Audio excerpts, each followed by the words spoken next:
Hello and welcome you all to the PW nursing वाला। जी हाँ, लड्डू पेड़ो मास्टर सामने आप लोगों के लिए और आप लोगों की रिक्वेस्ट के साथ ये पार्ट सेकंड आप लोगों के सामने है सीएचएन के अपडेट्स का। पार्ट सेकंड का अपडेट्स वैसे आप सभी देखें ताकि रिवाइज हो जाए, but maximum portion part second के अपडेट्स का, जैसा कि मैंने कहा, मैं थ्योरीज में करवा चुका हूँ, बट कुछ बातें ऐसी है जो शायद आपको नहीं लगेगी, जो कुछ नहीं है, जो आपको जाननी चाहिए।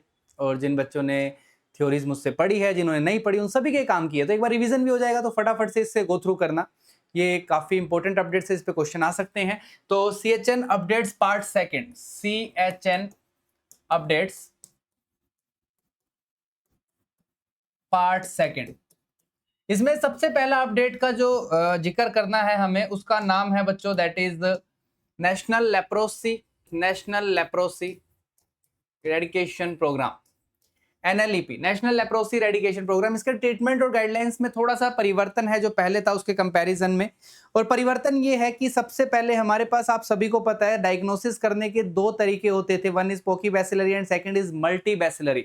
डायग्नोसिस क्राइटेरिया में चेंज है, डायग्नोस्टिक क्राइटेरिया में परिवर्तन है, क्राइटेरिया में चेंज है। तो सबसे पहले हम डायग्नोस्टिक क्राइटेरिया देख लेते हैं, जिसमें हमारे पास टाइप्स आते हैं, दो टाइप्स होते हैं बच्चों, ध्यान से देखना सारे बच्चे।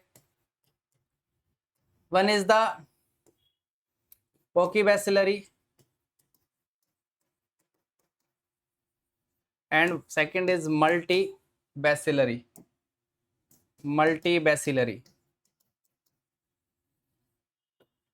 देखो इसके अंदर पहले क्या होता था, पहले पोकीबैसिलरी और मल्टीबैसिलरी में थोड़ा सा जो चीजें थी उसके बारे में बता देता हूं। पहले पोकीबैसिलरी जो था उसके अंदर बच्चों याद रखना कि स्किन लीजन जो होते थे वो इन्वॉल्व होते थे, और मल्टीबैसिलरी में भी स्किन लीजन इन्वॉल्व होते थे। तो स्किन लीजन की बात कर देता हूं, इसमें कोई दिक्कत नहीं है, स्किन लीजन सेम है, स्किन लीजन इन्वॉल्व होते थे। इसमें 1 से 5 स्किन लीजन हो सकते थे, इसमें मोर देन 5 स्किन लीजन हो सकते थे। तो अगर स्किन लीजन 1 से 5 के बीच में तो पोकीबैसिलरी डायग्नोस किया जाएगा, और 5 से ज्यादा है तो मल्टीबैसिलरी डायग्नोस किया जाएगा।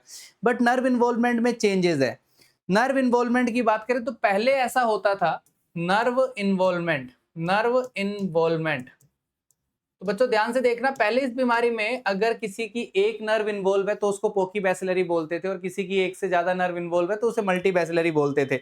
बट अब यहाँ पे अगर कोई भी नर्व इन्वॉल्व नहीं है तो ये चेंज है बच्चों, नो नर्व, है ना। अगर कोई भी नर्व इन्वॉल्व नहीं है, सिर्फ लीजन्स है, तो भी उसको पोकीबैसिलरी बोलेंगे।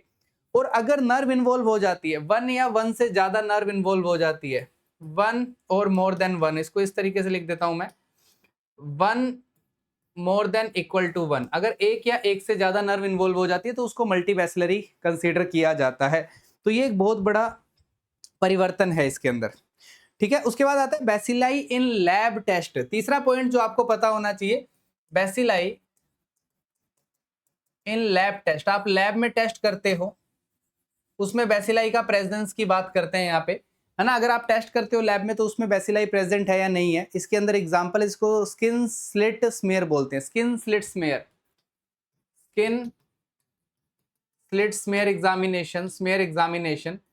इसमें आपको टेस्ट के अंदर पॉजिटिव देखने को मिलता है, नहीं मिलता, ये पूछा गया है इसके अंदर। तो पोकीबैसिलरी के अंदर एब्सेंट होता है बच्चों, ये पोकीबैसिलरी में ये आपको एब्सेंट मिलेगा। एब्सेंट का मतलब सिंपल सा है बच्चों, दैट इज कि ये नेगेटिव मिलेगा, ये टेस्ट आपको नेगेटिव मिलेगा।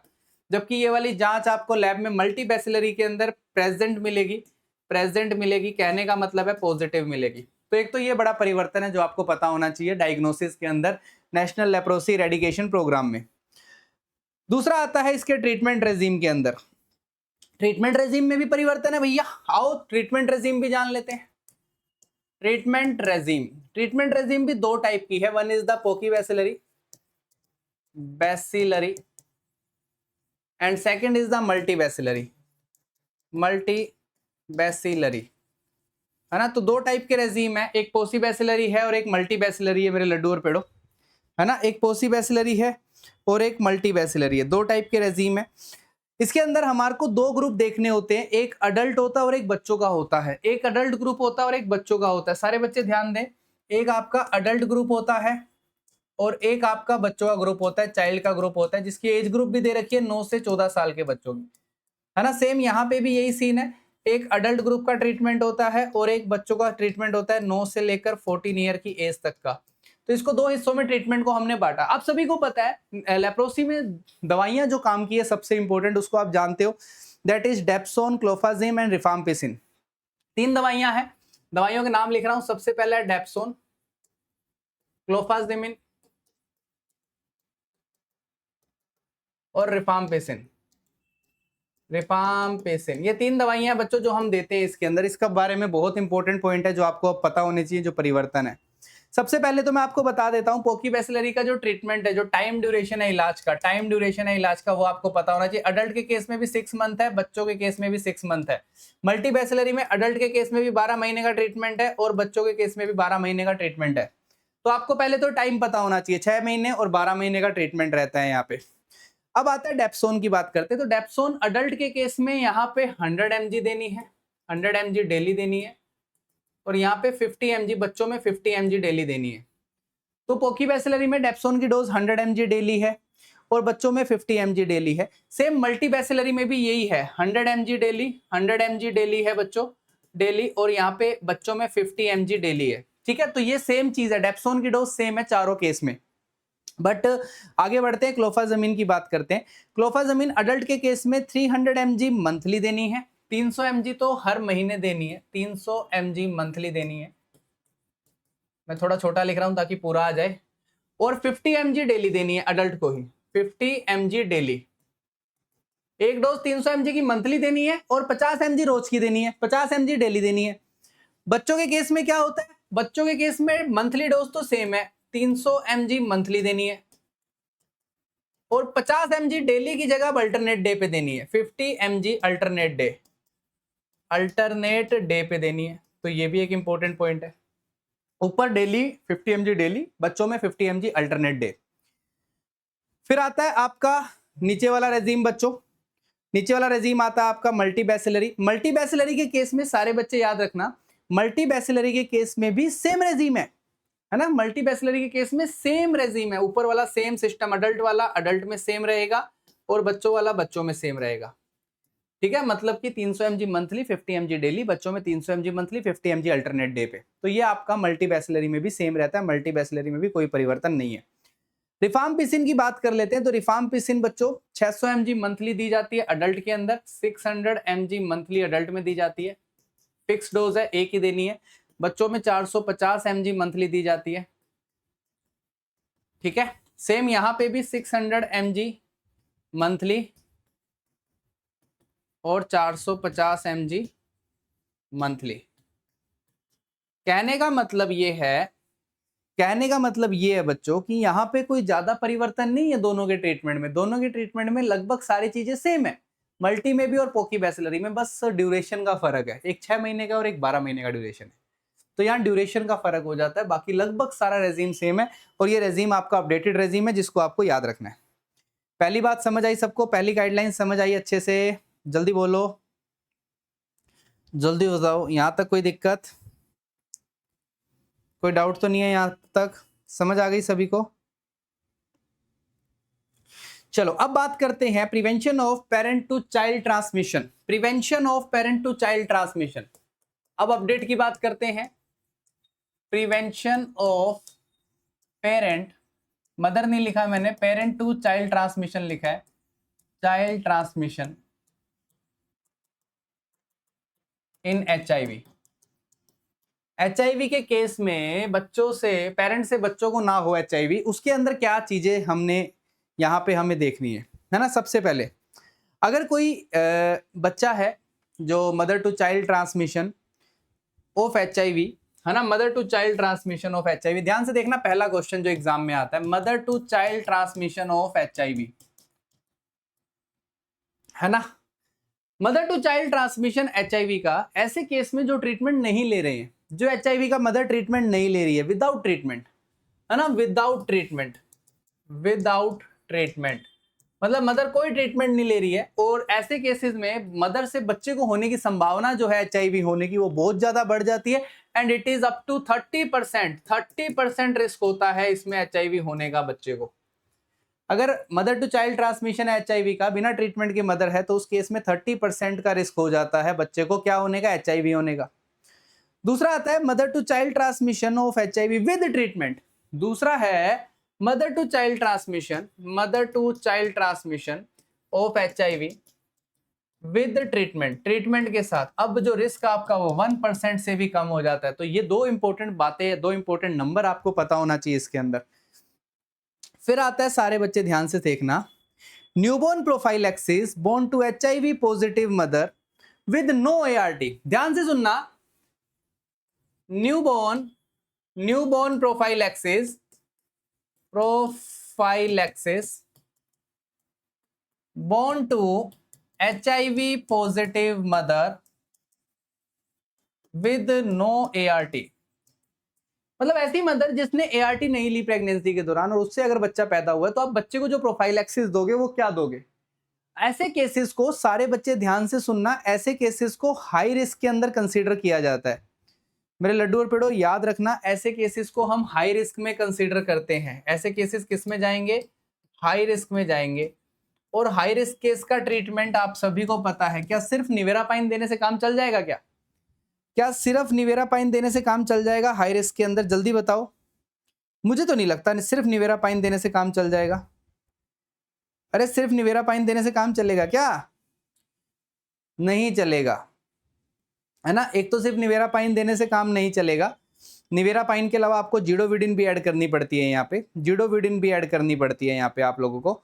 सारे बच्चे याद रखना, तो यहाँ पे सिर्फ जिडोविडिन भी ऐड करनी पड़ेगी, निवेरापाइन भी ऐड करनी पड़ेगी और जिडोविडिन भी ऐड करनी पड़ेगी आपको। तो यहाँ पे सिरप ऐड करनी पड़ेगी आपको, दोनों, syrup निवेरापाइन plus जिडोविडिन, ZIDO, VUDIN।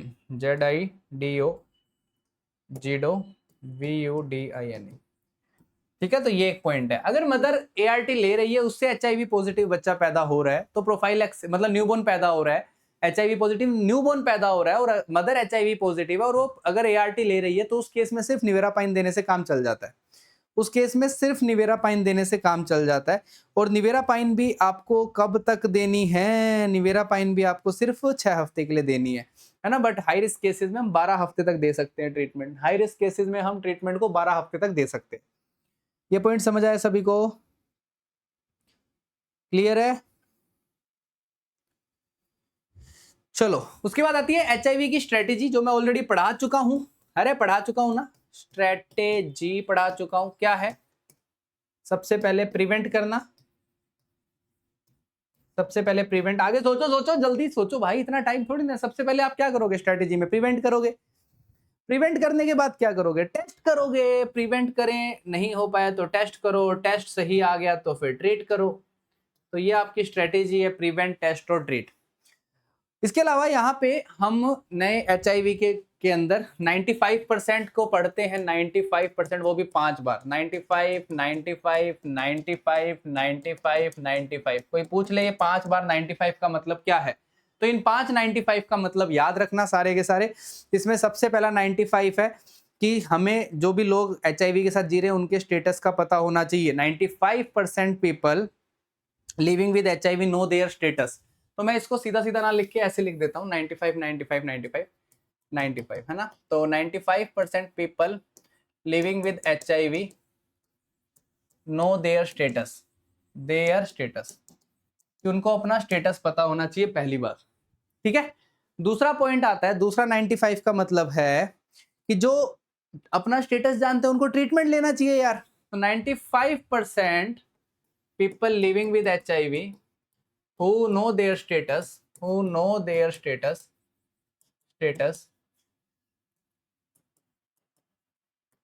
initiate treatment, कि उनको अपना ट्रीटमेंट शुरू करना चाहिए। दूसरा पॉइंट समझ गए पॉइंट।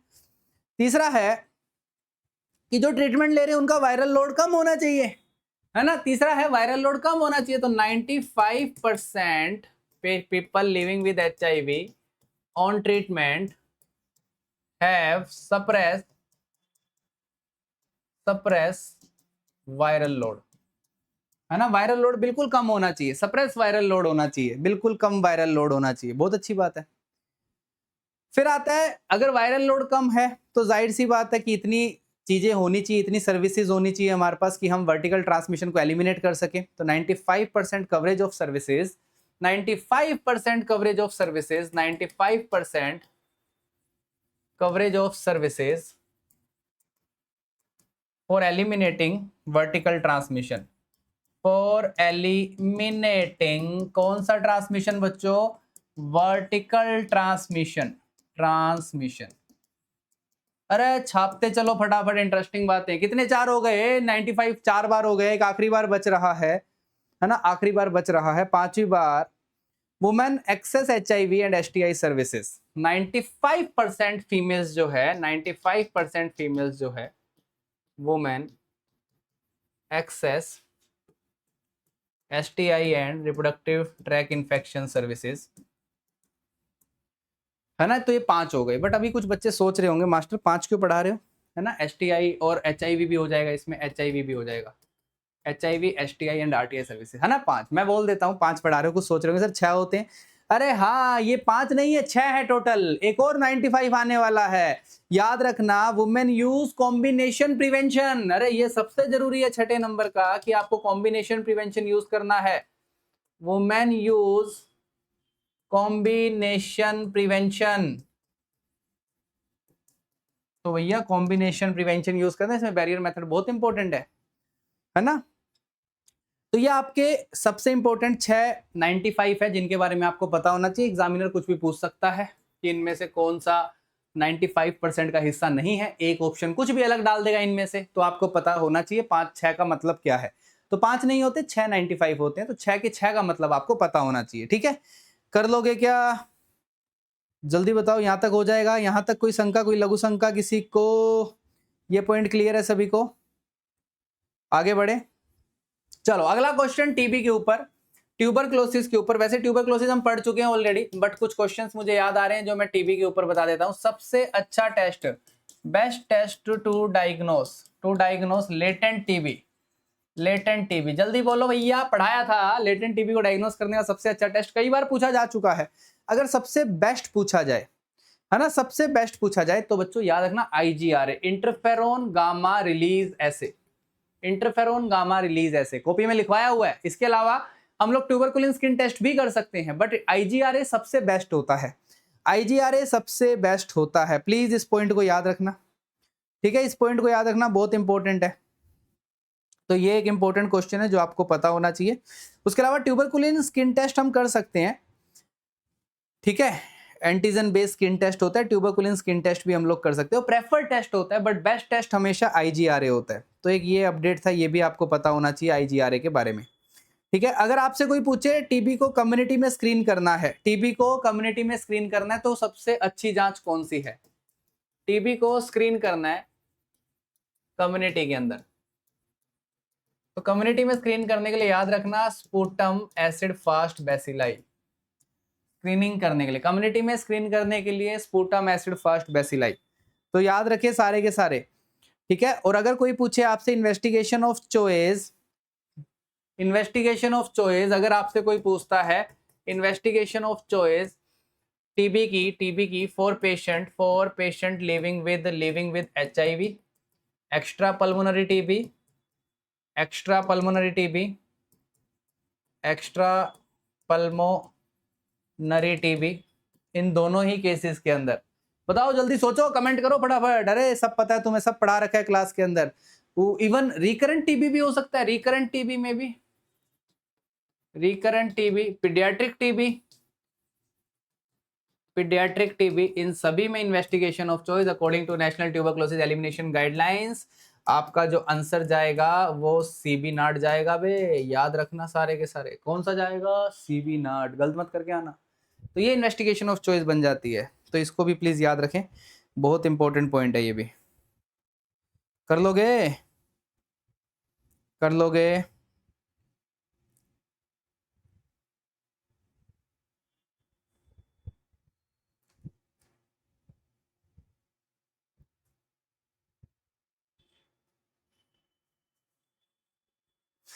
चलो अगला पॉइंट है national programme for control of blindness and visual impairment. ये बहुत इंपॉर्टेंट है, इस पे काफी क्वेश्चंस आते हैं, बड़ा फेवरेट टॉपिक है नोट सेट का, बड़ा फेवरेट टॉपिक है।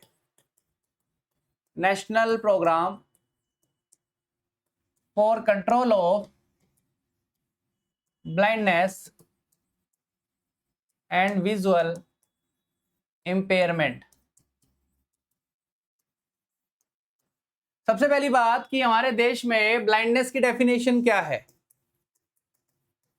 ब्लाइंडनेस की डेफिनेशन इंडिया के अंदर क्या है और WHO के अकॉर्डिंग क्या है, दोनों के अकॉर्डिंग अलग अलग डेफिनेशन है। ये भी क्लास में करवाया हुआ है और क्लास में इसके बारे में ही बताया होगा पक्का आपको। इंडिया में ब्लाइंडनेस की डेफिनेशन, अगर विजुअल एक्विटी 3/60 हो जाए, है ना, विजुअल एक्विटी 3/60 हो जाए, विजुअल एक्विटी 3/60 हो जाए, इंडिया के अंदर इसकी डेफिनेशन है visual equity 3/60 in better I, in better I, in better I with available correction, with available correction। ये तो हो गई आपकी Indian definition, visual equity 3/60 in better I with available correction. और WHO कहता है, WHO की डेफिनेशन है विजुअल एक्विटी, है ना, 3/60 या 3/60 से लेस देन, है ना, लेस देन लिखना, है ना। इसके बाद है visual equity less than 3/60, WHO भी सेम कहता है in better I, in better I, दोनों बातें सेम है, बस थोड़ा सा एक छोटा सा फर्क है WHO की डेफिनेशन में, with best possible correction, with best possible correction. यहां पे हम बोलते हैं अवेलेबल करेक्शन इंडिया के अंदर, और WHO बोलता है जो सबसे बेहतरीन करेक्शन आपके पास अवेलेबल है बेस्ट पॉसिबल करेक्शन के साथ, वो इसके अंदर इंक्लूड किया जाता है। पॉइंट समझ आया? पॉइंट समझ आया? इंडिया के अंदर मोस्ट कॉमन कारण ब्लाइंडनेस का आप सभी को पता है कैटरेक्ट है। इंडिया में मोस्ट कॉमन क्राइटेरिया सभी को पता है कैटरेक्ट है। और सारे बच्चे याद रखना, एनजीओ जो आई हॉस्पिटल होते हैं, एनजीओ के जितने भी आई हॉस्पिटल होते हैं, एनजीओ के जितने भी आई हॉस्पिटल होते हैं, हॉस्पिटल, वो सारे के सारे सेकेंडरी लेवल प्रिवेंशन में आते हैं। सेकेंडरी लेवल प्रिवेंशन, सोचना, दिमाग लगाना क्यों आते हैं बताऊंगा बाद में। और जितने भी आपके बड़े हॉस्पिटल आते हैं, डिस्ट्रिक्ट हॉस्पिटल्स होते हैं जो बड़े बड़े, वो टर्शरी लेवल में आते हैं, टर्शरी लेवल प्रिवेंशन। तो एनजीओ के जितने भी आई हॉस्पिटल हैं वो इस प्रोग्राम के तहत सेकेंडरी लेवल प्रिवेंशन में आते हैं। और जितने भी डिस्ट्रिक्ट हॉस्पिटल बोल दो या फिर बड़े बड़े मेडिकल कॉलेजेस बोल दो, है ना, मेडिकल कॉलेजेस, तो डिस्ट्रिक्ट हॉस्पिटल जो मेडिकल कॉलेज वाले हैं, मेडिकल कॉलेजेस वाले डिस्ट्रिक्ट हॉस्पिटल, ठीक है। लिखो भैया, इन सभी को छापो फटाफट।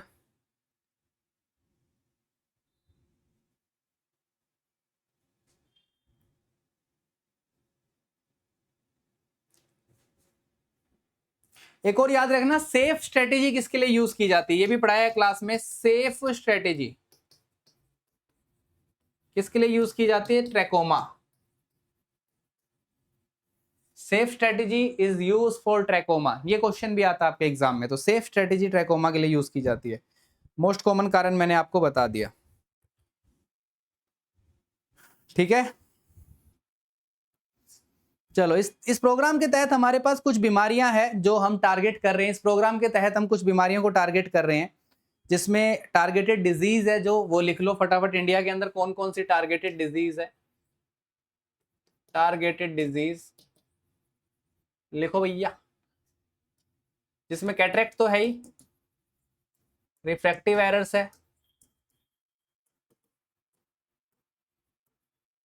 ना, ब्लाइंडनेस इन चिल्ड्रंस है, चाइल्डहुड, ट्रैकोमा भी है, क्योंकि सेफ स्ट्रेटेजी पढ़ाई है तो ट्रैकोमा तो पढ़ोगे ही पढ़ोगे। तो चाइल्डहुड ब्लाइंडनेस, रिफ्रैक्टिव एरर हो गया, कैटरेक्ट हो गया, ट्रैकोमा हो गया, ट्रैकोमा हो गया, ये हम पहले भी पढ़ते थे, बट जो नई चीजें ऐड करी है वो अब बता रहा हूं मैं आपको। इन चार के अलावा और नई चीजें हमने ऐड कर दी है जो इसके अंदर टारगेट डिजीज है, वो आपसे एग्जाम में पूछी जा सकती है। And that is corneal blindness, corneal blindness, diabetic retinopathy, retinopathy, और एक आखिरी बीमारी है इसके अंदर, जो हमारी रह रही है मेन डिजीज ग्लूकोमा। तो ये आपकी टोटल 1 2 3 4 5 6 7 टोटल 7 डिजीज है जो इस प्रोग्राम के तहत आपको कवर करी जाती है। छापो इसको फटाफट।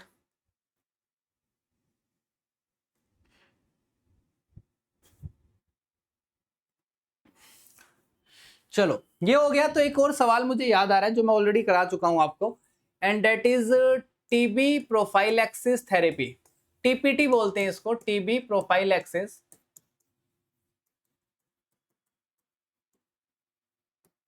थेरेपी। टीबी प्रोफाइलैक्सिस थेरेपी हम अक्सर इम्यूनो कॉम्प्रोमाइज और एचआईवी पेशेंट्स को देते हैं, है ना, या जो क्लोज कॉन्टैक्ट है उनको दिया जाता है। तो सबसे पहले टारगेट पॉपुलेशन अडल्ट और चिल्ड्रन जो 2 साल से बड़े हैं, 2 साल से बड़े, है ना। तो ध्यान से देखें, सबसे पहले पेशेंट लिविंग विद एचआईवी, जो पेशेंट एचआईवी के हैं और more than 2 year of age, 2 year of age, अगर 2 साल से बड़े हैं, एचआईवी पॉजिटिव है, ऐसे केस में जो टीबी प्रोफाइलैक्सिस थेरेपी के अंदर, टीबी प्रोफाइलैक्सिस थेरेपी के अंदर जो हम ट्रीटमेंट यूज कर रहे हैं, है ना, जो हम ट्रीटमेंट यूज कर रहे हैं वो हम 3 मंथ का कॉम्बिनेशन यूज कर रहे हैं। 3 मंथ कॉम्बिनेशन, 3 मंथ आइसोनियाजोइड एंड रिफापेंटेन, है ना, 3 मंथ आइसोनियाजिड एंड रिफापेंटेन। ठीक है, 3 महीने की आइसोनियाजिड और रिफापेंटेन हम यूज कर रहे हैं, जिसमें दोनों डोज ही 300 mg है ना, दोनों डोज ही 300 mg है, और ये वीकली देनी रहती है। 300 mg है बच्चों, और ये वीकली देनी रहती है। कैसे रहती है? वीकली, याद रखना, हफ्ते में एक बार देनी है 3 महीने तक। तो बहुत आसान हो जाता है लेना पेशेंट्स के लिए, बट याद रखना कि भूलते बहुत ज्यादा है। तो 2 साल से बड़े लोगों के लिए, 2 साल से बड़े लोगों के लिए। और house hold contact of pulmonary TB patient, house hold contact है कोई, house hold contact with pulmonary TB, pulmonary TB, उसमें भी यही चलता है, बस 2 साल से बड़ा होना चाहिए पेशेंट 2 साल से बड़ा होना चाहिए। बट सर 2 साल से छोटे के लिए क्या करें? तो 2 साल से इन्फेंट है, चाहे बच्चा है 2 साल से छोटी उम्र का, तो उसको हम 6 मंथ के लिए डेली आइसोनियाजिड देते हैं। तो अगर लेस देन 12 क्या बोल रहा हूँ, 2 साल से कम उम्र का, लेस देन 2 ईयर से कम का बच्चा है, तो उसमें हमें 6 मंथ डेली आइसोनियाजिड देना होता है, आइसोनियाजिड देना होता है, याद रखना। 10 mg पर केजी डोज के हिसाब से, 10 mg पर केजी डोज के हिसाब से देते हैं।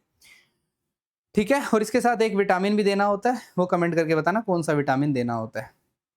ठीक है, कौन सा विटामिन देना होता है, चलो मैं बता देता हूँ क्योंकि मुझे उसका क्वेश्चन याद आ गया, है ना। इसके साथ जो विटामिन देना होता है आइसोनियाजिड के साथ, दैट इज पायरिडोक्सिन। और पायरिडोक्सिन की डोज पे क्वेश्चन आ सकता है, क्योंकि पायरिडोक्सिन तो सभी जानते हैं बट इसकी डोज कोई नहीं जानता। तो पायरिडोक्सिन विटामिन की डोज जो है, जो आप विटामिन दे रहे हो, और इसकी डोज जो है, जो न्यूरोपैथी से प्रिवेंट करती है, चिल्ड्रन के अंदर 10 mg पर डे देनी होती है, अडल्ट के अंदर 25 mg पर डे देनी होती है ना। चिल्ड्रन में 10 mg पर डे देनी रहती है, अडल्ट के अंदर 25 mg पर डे देनी होती है। और अगर यही आइसोनियाजिड एचआईवी के पेशेंट को चल रहा है, पेशेंट लिविंग विद एचआईवी, तो ये डोज बढ़ के 50 mg पर डे हो जाती है। तो ये तीनों डोज जरूर याद रखना, पायरिडोक्सिन की डोज जरूर याद रखना, बहुत इंपॉर्टेंट है। अरे कर लोगे, कर लोगे ना, कोई दिक्कत? मोस्ट कॉमन कैंसर याद रखना बच्चों, मोस्ट कॉमन कैंसर इंडिया के अंदर फीमेल में ब्रेस्ट कैंसर है, और मेल के अंदर मोस्ट कॉमन कैंसर आपका ओरल कैंसर है। इंडिया में ओरल और लिप कैंसर है मोस्ट कॉमन इंडिया में मेल्स के अंदर, फीमेल्स में ब्रेस्ट कैंसर है। ठीक है, फीमेल्स के अंदर ब्रेस्ट कैंसर है। और ग्रामीण भारत में, रूरल इंडिया के अंदर मोस्ट कॉमन कैंसर है सर्वाइकल कैंसर। लिख लेना इसको, मैं बोल रहा हूँ, लिखवा नहीं रहा हूँ, ठीक है, ये आप लिख लेना। तो ये भी आपको अपडेट पता होनी चाहिए, ये भी बातें आपको पता होनी चाहिए, ठीक है। चलो अगला पॉइंट है रेबीज के ऊपर। रेबीज पे छोटी सी बात कर लेते हैं, छोटी सी बातें हैं नई नई जो रेबीज पे आपको पता होनी चाहिए, है ना। रेजीम तो आपको खैर पता ही है रेबीज का, कल हमने बहुत अच्छे से गलतियां करके सही करा था उसको, गलतियां करवाई फिर सही किया रेबीज के डोज को। तो कल की मैराथन में आपको दिखेगा कैसे हमने गलत लिखा, फिर आपने उसको सही भी किया, गलत को पकड़ा आपने, बहुत अच्छी बात थी। सबसे पहला क्वेश्चन है, best test for rabies diagnosis in dead person, dead person, best test, best test for rabies diagnosis, rabies diagnosis है ना, सबसे अच्छा टेस्ट रेबीज डायग्नोसिस का in dead person, dead person, कौन बताएगा? डेड पर्सन के लिए सबसे अच्छी जांच रेबीज डायग्नोसिस के लिए क्या है? तो आंसर जाता है demonstration of Negri bodies. Answer क्या जाता है? Demonstration of, demonstration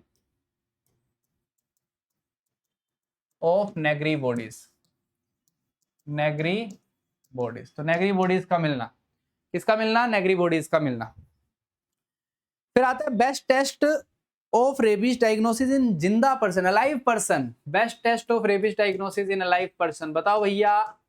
best test of rabies diagnosis, rabies diagnosis in alive person. अरे जिंदे में डायग्नोस भले ही कर लो, पर करोगे क्या करके? बचा तो नहीं सकते हो ना। Answer is viral antigen. Viral antigen जांच करके पता लगा सकते हो बच्चों, और कोई तरीका नहीं है, बट बचा नहीं सकते है ना, वायरल एंटीजन।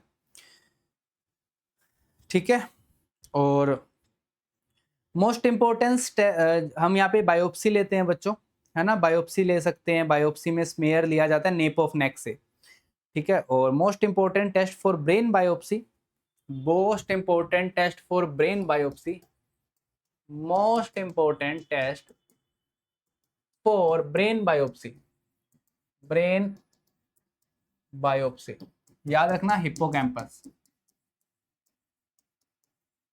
हिप्पोकैम्पस किसका हिस्सा होता है वे? सेरेबेलम, ठीक है, हिप्पोकैम्पस सेरेबेलम, हिप्पोकैम्पस। एक ही पी लिखना, दो पी लिख दिए क्या हमने? अरे भैया हिप्पोकैम्पस बे, हिप्पोकैम्पस। तो ये भी हो गया रेबीज के बारे में, जो मुझे लगता था आपको जानकारी होनी चाहिए थोड़ी एक्स्ट्रा, वो भी मैंने आपको बता दी है। ठीक है, सबसे ज्यादा इंपॉर्टेंट चीज दैट इज, कुछ डाटा है जो सबसे इंपॉर्टेंट अपडेटेड डाटा है, जैसे कि आपका वो लिख लो फटाफट से, crude birth rate, crude birth rate, crude death rate, है ना। ये कुछ इंपॉर्टेंट डाटा है आप लोगों के जो कि पता होने चाहिए भाई, है ना। ये सबसे लेटेस्ट डाटा जो लास्ट की स्लाइड है सबसे इंपॉर्टेंट है, जो आपको सुन के जानी है। दैट इज 18.4 पर थाउजेंड मिड ईयर पॉपुलेशन, 18.4 पर थाउजेंड मिड ईयर पॉपुलेशन। फिर आता है क्रूड बर्थ रेट के बाद आपका आता है crude death rate. Crude death rate is 6.4 पर थाउजेंड, 6.4 पर थाउजेंड, 6.4 पर थाउजेंड मिड ईयर पॉपुलेशन। फिर आता है इन्फेंट मोर्टेलिटी रेट। आईएमआर कितना है भाई? कमेंट करो, सोचो सोचो, जल्दी सोचो, आईएमआर कितना है? आईएमआर कितना है? सारे बच्चे बताओ दिमाग लगा के। फिर आता है neonatal mortality rate, that is 19 पर thousand live birth. Neonatal mortality rate, neonatal mortality rate, IMR नहीं बता रहा मैं अभी आपको। नियोनेटल मोर्टेलिटी रेट 19 पर thousand live birth. Neonatal, infant mortality rate अभी नहीं बता रहा, वो आप बताओगे, ठीक है। देन आपका आता है अंडर 5 मोर्टेलिटी रेट इज 29 पर thousand live birth. Under 5 mortality rate is 29 per 1000 live birth. Then maternal mortality ratio, that is about 88 per 1 lakh, है ना, 88 पर 1 लाख। तो ये बड़ा इंपॉर्टेंट पॉइंट है बच्चों, 88 पर 1 लाख, ठीक है। कई जगह और भी कम लिखा है, बट अभी 88 आप याद रखना, ठीक है, पर 1 लाख लाइव बर्थ, पर 1 लाख लाइव बर्थ, ठीक है। तो 88 सबसे इंपॉर्टेंट पॉइंट है जो आपको याद रखना है, पर 1 लाख लाइव बर्थ, ठीक है। तो सेक्स रेशियो अभी जो चल रहा है बर्थ के टाइम पे वो 917 चल रहा है। सेक्स रेशियो एट बर्थ 917 चल रहा है, सेक्स रेशियो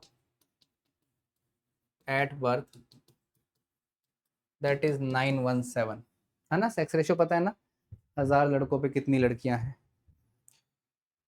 क्लियर है ये पॉइंट? आप कर लोगे क्या सारे के सारे?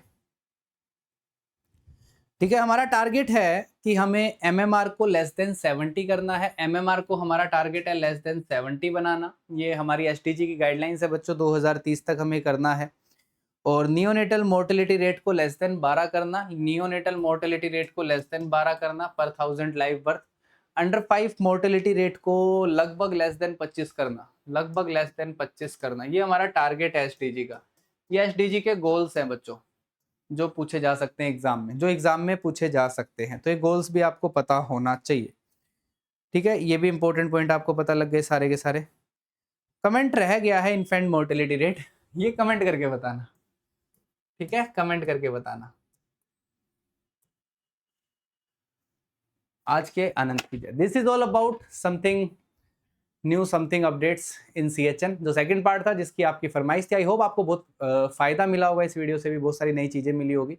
आने की संभावना है, नहीं भी है, कुछ भी नहीं कह सकते, आ भी सकता है, नहीं भी आ सकता, बट पता होना चाहिए हमें, क्योंकि अगर प्री में नहीं तो मेंस में मिल सकता है हमें ये चीजें, तो आने को कहीं भी आ सकती है। तो जीवन में कम्युनिटी में अपडेट रहना बहुत जरूरी है। तो मैंने वैसे सारी बातें लगभग क्लासेस में बताई है, बट उसके अलावा कुछ भी रह गया तो मैंने कवर करने की कोशिश करी है, जो मैंने अभी यहाँ पे करी है। कुछ लेटेस्ट अपडेट्स है जो अभी आपको जनवरी, फरवरी, दिसंबर के आसपास देखने को मिले हैं, कुछ पहले भी आए हैं बट मैंने अभी बताए हैं आपको। जैसे लेप्रोसी वाला काफी पहले आ गया था, मैंने अभी दोबारा से आपको रिवाइज करवा दिया है। तो कुछ बातें जो पहले आ गई थी वो रिवाइज कर लिए, जिनको पता है वो रिवाइज कर लो, जिनको नहीं पता वो याद कर लो, अपने नोट्स बना लो, इसको अच्छे से पढ़ लो, क्योंकि इस पे से क्वेश्चन आने की संभावना ज्यादा है। मास्टर ने आज एक अच्छी बात बताई, कमेंट करके IMR बताना। और भी कोई डाउट हो या कोई चीज आपको पूछनी हो जो रह रही हो, जो आपके दिमाग में हो, सर ये और बता दो, आप नीचे कमेंट कर देना। अभी आपका एग्जाम है, हम लोग लगे हुए हैं दिन रात, आप जो बोलोगे वो पढ़ाया जाएगा, जो बोलोगे वो बताया जाएगा आपको। बस किसी भी चीज में कमी नहीं, क्योंकि रिजल्ट आना चाहिए, और रिजल्ट इस बार इतना भोकाल आना चाहिए, समझ रहे हो, मचा देंगे भैया, भोकाल रिजल्ट लाएंगे इस बार, मचा के आना है। तो बस कर दो भैया, जी जान लगा दो। बहुत इंतजार कर रहा है मास्टर, सच में शिद्दत से इंतजार कर रहा है तुम लोगों से रिजल्ट सेलिब्रेशन पे मिलने के लिए। मिलते हैं रिजल्ट सेलिब्रेशन पे, याद रखना मास्टर से मिलना है रिजल्ट सेलिब्रेशन पे, है ना। तुम्हें पता नहीं, मास्टर को जरूर मिलना है तुमसे रिजल्ट सेलिब्रेशन पे। Love you all, bye bye, ख्याल रखें, मुस्कुराते रहे।